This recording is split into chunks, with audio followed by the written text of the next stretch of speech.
democracy often involves conflicts of interest and viewpoints of the people. These differences are expressed in an organized way through movements. People's movements have also brought a change to introduce democracy in a non-democratic country like Nepal. For a long time, Nepal had been a monarchy.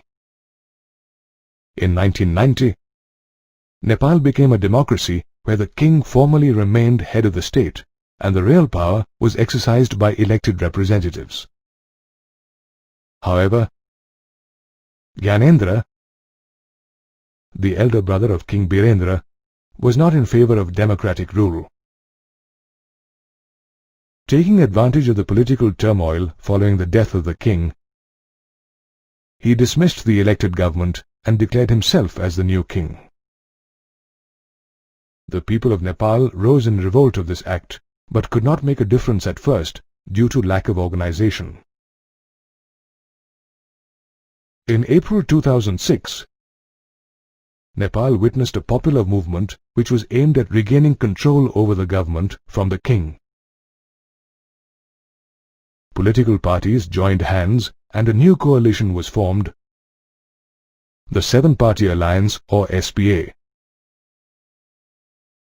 The SPA called for a 4-day strike in Kathmandu, the capital of Nepal. This protest turned into an indefinite strike in which Maoist insurgents and other organizations joined hands.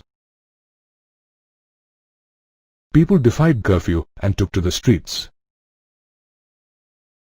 The security forces found themselves unable to control more than 1 lakh people who gathered every day demanding to restore democracy in the country. On 21st April 2004, 500,000 protesters served a 4-day ultimatum to the king. The movement leaders rejected the half-hearted concessions made by the king and stuck to their demands. Eventually, Nepal formed an interim government and SPA chose Girija Prasad Koirala as the new Prime Minister. The restored parliament in Nepal passed laws taking away most of the powers from the king. The SPA and Maoists came to an understanding about the election of the new Constituent Assembly. This struggle and the People's Movement came to be known as Nepal's second movement of democracy. The Nepali people have become the source of inspiration to all the democracies of the world. Another example of a popular movement was the people's struggle against the privatization of water in Bolivia. Similar to Nepal, this popular movement at Bolivia also made an impact on the democratic system of the country.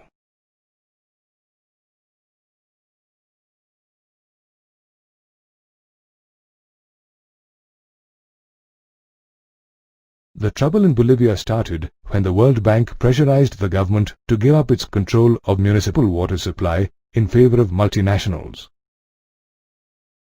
The government sold the water rights for the city of Cochabamba to a multinational company, who immediately increased the price of water by 4 times. People started to receive monthly water bills of 1,000 in a country where the average income is about 5,000 a month. This movement successfully organized a 4-day general strike in the city. Mass-scale protests by the people started in the country, and a new alliance of labor, human rights and community leaders was formed in January 2000. The government agreed to negotiate and the strike was called off, but nothing happened. The same year, protests started again. The police resorted to brutal repression. But this time, the movement leaders persisted. The government responded by imposing martial law. However, by now the movement had become very popular and the power of the people forced the officials of the MNC to flee the city and made the government concede to all the demands of the protesters. The contract with the MNC was cancelled and supply of water was restored to the municipality at old rates. This came to be known as Bolivia's Water War.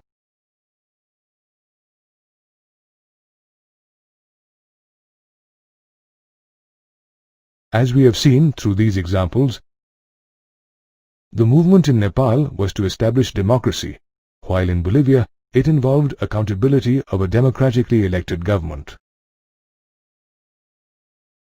The similarity in these movements was that the political conflict was the cause of these struggles. Both involved mass mobilization and the critical role of political organizations. In a democratic country, the conflicts are usually resolved by existing institutions like parliament or the judiciary. Another way of influencing the decisions in a democracy is by participating in politics, creating parties, contesting elections, and forming governments. The rest of the populace can do so at a very broad level by voting. However, there are indirect ways in which people can get governments to hear their demands or points of view. They could do so by forming an organization and mobilize people with common interest, as they did in Nepal and Bolivia. In both Nepal and Bolivia, we can see the various organizations that took part in the struggle were not led by any political party, but by an organization of common people from different walks of life. The SPA in Nepal included major labor unions and their federation and organization of the people, such as teachers, lawyers, and human rights groups. Whereas in Bolivia, the struggle against water privatization was led by an organization called FEDERCOR. Therefore, we can say that people and their struggles and movements have brought about a significant change to their countries. Pressure groups are organizations that influence government policies by putting pressure on the ruling government.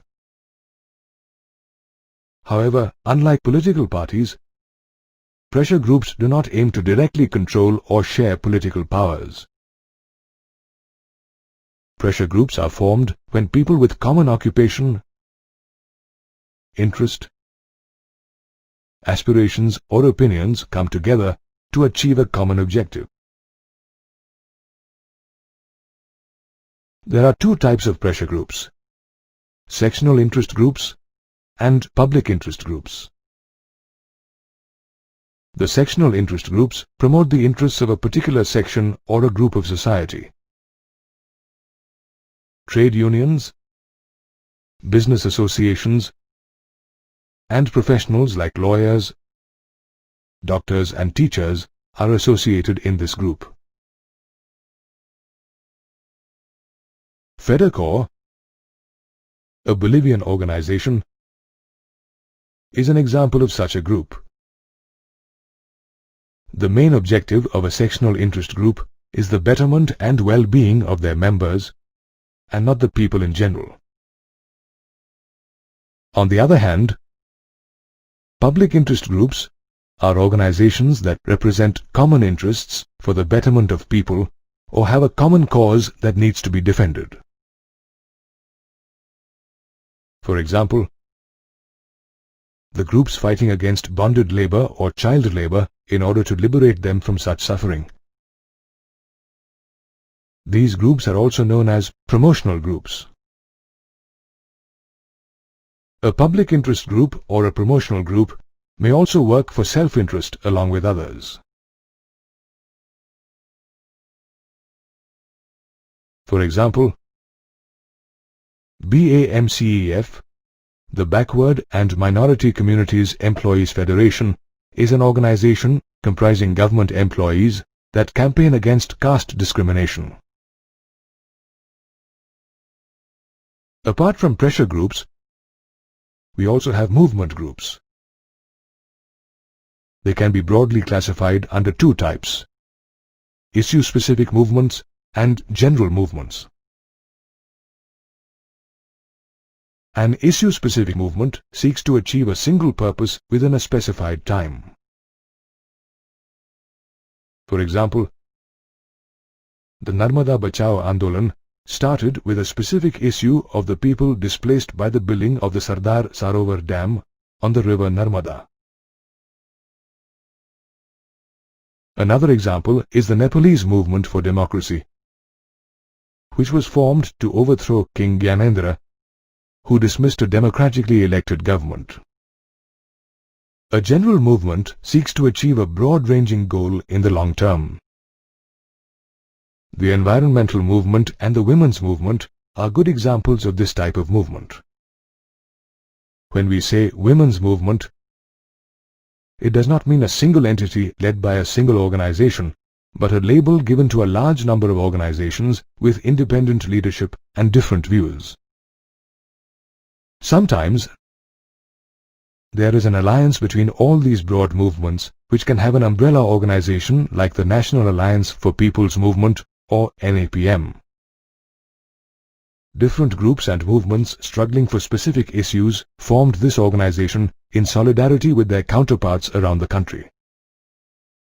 Although pressure groups and movement groups influence politics in various ways, it is the responsibility of our government to ensure the interests of all and not just a particular group or section. Pressure groups are organizations which are formed when people with common occupation interests, aims and opinions get together to achieve a common goal. The pressure groups and movements aim to force the government and agree to their demands. They employ several tactics to achieve this. For example, they carry out information campaigns, organize meetings, file petitions, and influence the media to highlight issues and mobilize public support. If these efforts don't have the desired effect, the groups can use some unconventional methods such as organizing protests, strikes, disrupting government programs, and burning effigies. Business groups often use professional lobbyists, company representatives, or sponsor expensive advertisements in order to influence. Interest groups do not get involved in party politics directly, but they aim to influence political parties. On the other hand, the movement groups take a political stance without being a party. They have political ideologies and a position on major issues. The relationship between political parties and pressure groups can take different forms. It can be either direct or indirect. Very often, pressure groups are formed or led by a leader of political parties, or they act as the extended form of political parties. For example, trade unions and student organizations in India. Sometimes, these movements give birth to political parties. Take the case of students-led Assam movement against foreigners. When this movement came to an end, it led to the formation of the Assam Gana Parishad. In most cases, the relationship between parties and interest groups or movement groups is not direct. They often take positions that are opposed to each other. However, they are also in constant dialogue and negotiation. After all, in an ideal democratic setup, the government must look after the interests of everyone and not just one section. It is unhealthy if groups promote the interests of just one section in order to exert their influence in democracy. Political parties have to face the people in elections, but the special interest groups are not answerable to people.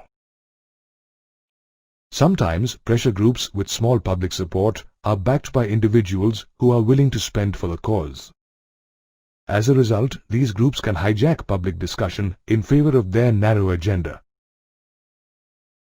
Putting pressure on the government is not an unhealthy activity in a democracy, provided everyone gets a chance. However, in reality, it is groups of rich and powerful people who can pressurize the government. Take the example of the water wars of Bolivia.